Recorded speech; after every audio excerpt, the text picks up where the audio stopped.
నువ్వు ఎంత ట్రై చేసినా ఆ ఈగ నీకు దొరకదు హరీష్. ఎందుకో తెలుసా, ఈగకి బ్రెయిన్ చాలా చిన్నదైనా ఒక్క సెకండ్లో చాలా ఫాస్ట్గా డిసిషన్ తీసుకొని ఎటు పక్క నుంచి ప్రమాదం వస్తుందో చూసి ఇంకో పక్కకి వెంటనే చేంజ్ అయ్యిద్దంట. అందుకని అది అంత ఈజీగా నీకు దొరకదు. ఇంకో విషయం తెలుసా, ఆ ఈగలు బ్యాక్ సైడ్కి కూడా వెళ్తాయంట. ఒక ఈగ కంటిలో 4000 నుంచి 5000 లెన్సులు ఉంటాయంట. అందుకే ఈగ చుట్టుపక్కల చాలా ఈజీగా చూడగలదు, ఎస్కేప్ అవ్వగలదు. ఆరుష్, ఒక ఈగ ఒక సెకండ్ లో తన రెక్కని ఎన్నిసార్లు ఫ్లిప్ చేస్తుందో తెలుసు? 40 times డాడీ. కాదు ఆరుష్, ఒక ఈగ ఒక సెకండ్ లో 600 టైమ్స్ తన రెక్కల్ని ఫ్లిప్ చేస్తుంది తెలుసా? అమ్మో, అన్నిసార్లా? ఈగలు తను తినాలనుకునే ఫుడ్ ని బాగున్నాయా లేదా పాడైపోయినాయా ఎలా టెస్ట్ చేస్తుందో తెలుసా? తన కాళ్ళతో టెస్ట్ చేస్తుంది.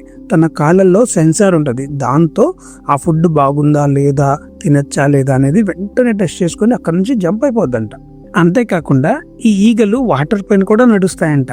ఇంకో విషయం చెప్తా విన్నా, ఈ ఈగలు ఇప్పుడు చాలా క్లీన్ గా ఉంటాయంట. అందుకే నువ్వు గమనించావా, తన చేతులతో ఎప్పుడు కంటిని శుభ్రం చేసుకుంటా ఉంటది. నిజమే డాడీ.